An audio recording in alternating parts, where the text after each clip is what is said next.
Your call has been forwarded to an automatic voice message system. At the tone, please record your message. When you have finished recording, you may hang up or press 1 for more options. This is Sheriff Dalton. If you're hearing this message, stay inside, lock your doors, turn off your lights, and do not answer your phone under any circumstances. That was the first thing I heard when I arrived in Black Hollow, a tiny, forgotten town buried deep in the forests of West Virginia. The voicemail was left on my phone while I was driving there. I hadn't even told anyone I was coming. I was a freelance journalist chasing a story, the kind that could launch my career.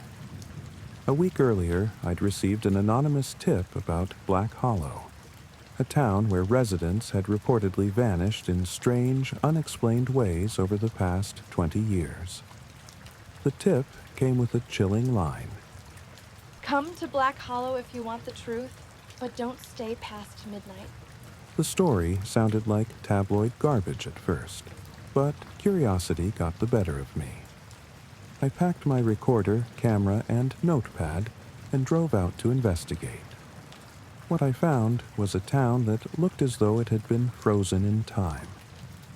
The main street was lined with old brick buildings, their windows dark and shuttered. The air was heavy, almost oppressive, and there wasn't a single person in sight. The only light came from the Black Hollow Motel, a squat, weathered building with a flickering neon sign. I checked in and was greeted by Margaret, the motel's elderly owner. Her wrinkled hands trembled as she handed me the key. "Are you here for the story?" she asked, her voice barely audible. "How did you know?" I replied, startled. "Everyone who comes here is," she said, "but they don't leave with what they're looking for." I spent the next day exploring the town, talking to the few remaining residents. Most refused to speak to me, slamming their doors the moment I mentioned the disappearances. But one man, Tom Willis, agreed to talk. He was the owner of the town's diner, a greasy little spot called the Hollow Grill. "It started back in 2003, Tom said, wiping down the counter as he spoke. "First, it was just people leaving without notice. No goodbyes, no forwarding addresses. Then it got weirder." "Weirder how?" I pressed. Tom leaned in, his voice low. "People started getting calls late at night. The caller, they call him. No number shows up, just static. If you answer, you vanish. Sometimes they find your car at the edge of the woods. Sometimes nothing at all. That night, I sat in my motel room reviewing my notes. The voicemail from Sheriff Dalton kept playing in my mind. Who was he? Why had he warned me before I even arrived? And why did the town feel so wrong? At 11:45 p.m., my phone rang. The screen was blank. No number, no caller ID. Just the word unknown. My heart raced. I didn't answer. Instead, I let it go to voicemail, my hands trembling as I waited for the notification. When it came, I hesitated before pressing play. The message was mostly static, but buried within it was a voice. It was faint, distorted, but unmistakably human. "Why? Did you come here?" Determined to find answers, I decided to visit the edge of the woods the next morning, where Tom said abandoned cars were often found. I followed an overgrown path until I came across a clearing.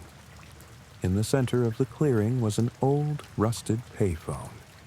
It was out of place, standing there like a relic of another time. The receiver dangled from its cord, swaying gently in the breeze.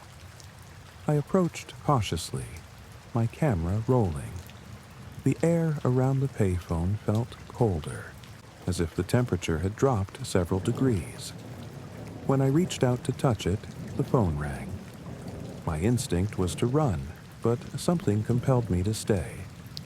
I picked up the receiver. At first, there was only static. Then a voice spoke, a deep, resonant tone that chilled me to my core. Leave. Before midnight, the midnight deadline. I stumbled back to the motel, my head spinning. Margaret was waiting for me in the lobby, her expression grim. "You heard it, didn't you?" she asked. "The caller," I whispered. She nodded. "It's already started. You have until midnight. After that, no one can help you." Desperate for answers, I demanded she tell me everything. Margaret sighed, as if she'd been waiting years for someone to ask. "The caller is not human," she began. "Some say he's a spirit, others a demon, but he's tied to this town. Every midnight, he takes someone. Anyone who hears his voice is marked." I asked why people stayed in Black Hollow, knowing the danger. "Because we can't leave," she said simply.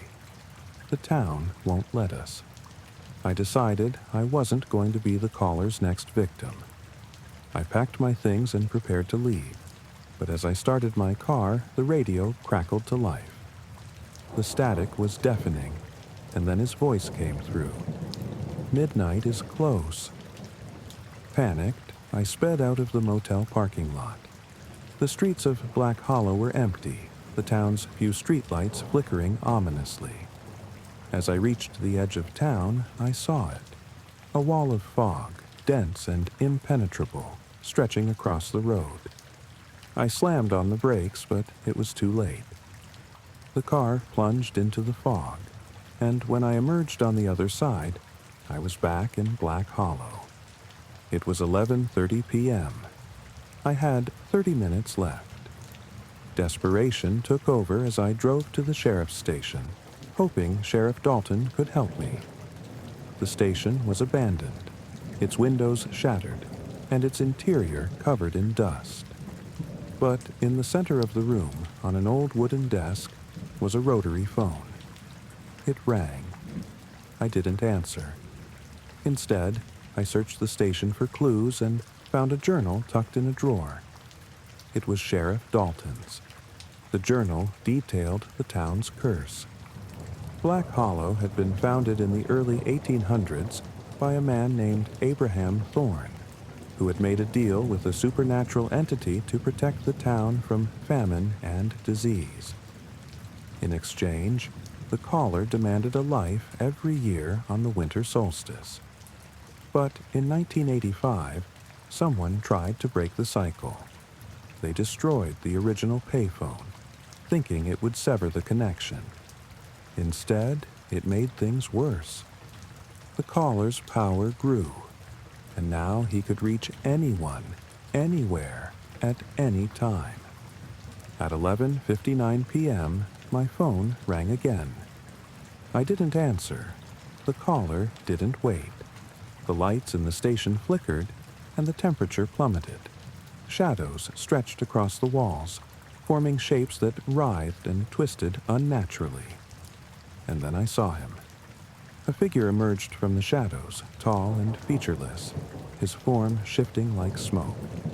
His voice was everywhere, on the radio, the phone, even in my head. "You cannot escape." I ran, bursting out of the station into the freezing night. The town was no longer the same. The buildings were warped, the streets twisted in impossible ways. The caller was everywhere, his voice echoing through the air. As the clock struck midnight, I felt a cold hand grip my shoulder. I woke up in my car, parked on the side of the road. Black Hollow was gone, replaced by an empty stretch of highway. But my phone still rings at midnight, and sometimes, when I'm alone, I hear his voice.